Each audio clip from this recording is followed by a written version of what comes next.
بسم اللہ الرحمن الرحیم شروع اللہ کا نام لے کر جو بڑا مہربان نہایت رحم والا ہے۔ الحاقہ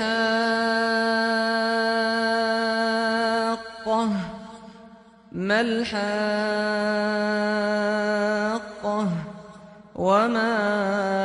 ادراک ما الحاقہ كذبت ثمود وعاد بالقارعة فأما ثمود فأهلكوا بالطاغية وأما عاد فأهلكوا بريح صرصر عاتية سخرها عليهم 7 ليال و8 أيام حسوما فترى القوم فيها صرعا كأنهم أعجاز نخل خاوية فهل ترى لهم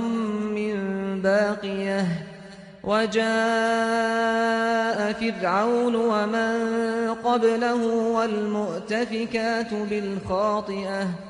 فعصوا رسول ربهم فأخذهم أخذة رابية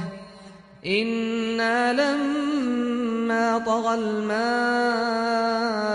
حملناكم في الجارية لنجعلها لكم تذكرة وتعيها أذن واعية فإذا نفخ في الصور نفخة واحدة وحملت الأرض والجبال فدكتا دكة واحدة فيومئذ وقعت الواقعة وانشقت السماء فهي يومئذ واهية والملك على أرجائها ويحمل عرش ربك فوقهم يومئذ 8 يومئذ تعرضون لا تخفى منكم خافية فأما من أوتي كتابه بيمينه فيقول هاؤم اقرءوا كتابيه إني ظننت أني ملاق حسابيه فهو في عيشة راضية في جنة عالية قطوفها دانية كلوا واشربوا هنيئا بما أسلفتم في الأيام الخالية وأما من أوتي كتابه بشماله فيقول يا ليتني لم أوت كتابيه ولم أدر ما حسابيه يا ليتها كانت القاضية ما أغنى عني ماليه هلك عني سلطانيه خذوه فغلوه ثم الجحيم صلوه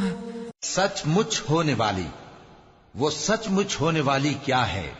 اور تم کو کیا معلوم ہے کہ وہ سچ مچ ہونے والی کیا ہے؟ وہی کھڑکھڑانے والی جس کو سمود اور عاد دونوں نے جھٹلایا۔ سو سمود تو زبردست زلزلے سے ہلاک کر دیے گئے، رہے عاد تو ان کو نہایت زوردار آندھی سے تباہ کر دیا گیا۔ اللہ نے اس کو 7 رات اور 8 دن ان پر چلائے رکھا، تو اے مخاطب تو ان لوگوں کو اس میں اس طرح گرے ہوئے دیکھتا جیسے کھجوروں کے کھوکھلے تنے، پھر کیا تو ان میں سے کسی کو بھی باقی دیکھتا ہے؟ اور فرعون اور جو لوگ اس سے پہلے تھے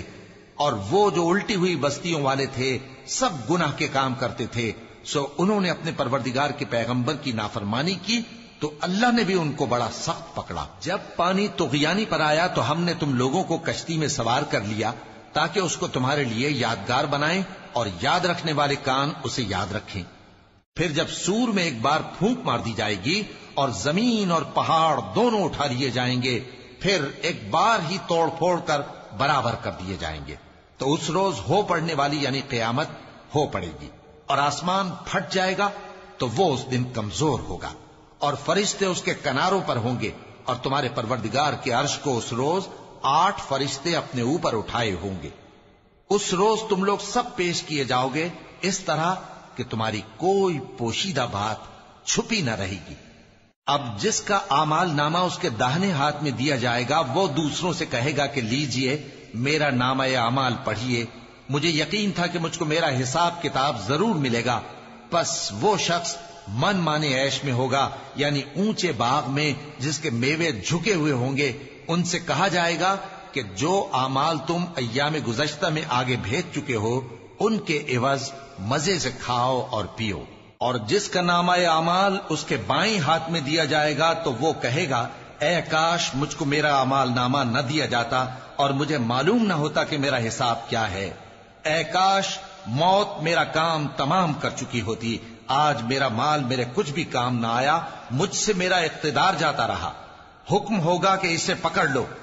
اب اسے طوق پہنا دو، پھر دوزخ کی آگ میں اسے جھونک دو، پھر زنجیر سے جس کی لمبائی 70 گز ہے جکڑ دو۔ ثم في سلسلة ذرعها 70 ذراعا فاسلكوه إنه كان لا يؤمن بالله العظيم ولا يحض على طعام المسكين فليس له اليوم هاهنا حميم ولا طعام إلا من غسلين لا يأكله إلا الخاطئون فلا أقسم بما تبصرون وما لا تبصرون إنه لقول رسول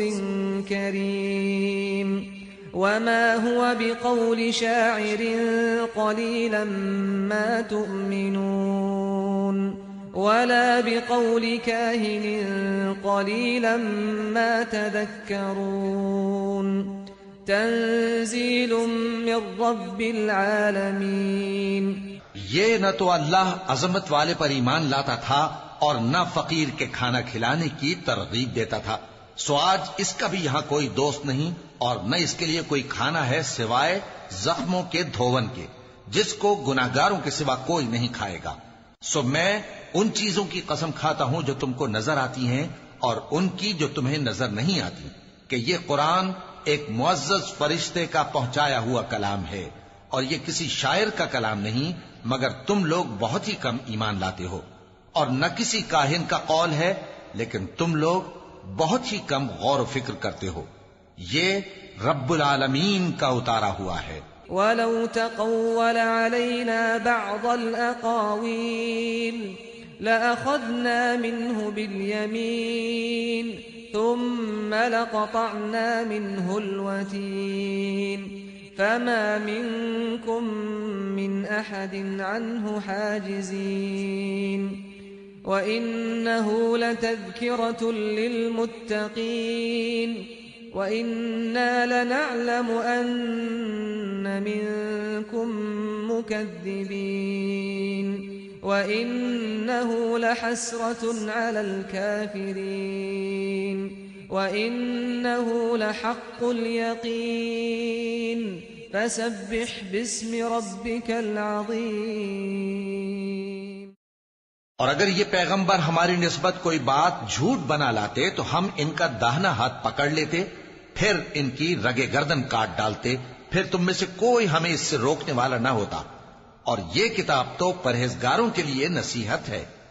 اور ہم جانتے ہیں کہ تم میں سے بعض اس کو جھٹلانے والے ہیں، نیز یہ کافروں کے لیے موجب حسرت ہے، اور کچھ شک نہیں کہ یہ یقین کرنے کے لائق ہے۔ سو تم اپنے پروردگار عظیم کے نام کی تسبیح کرتے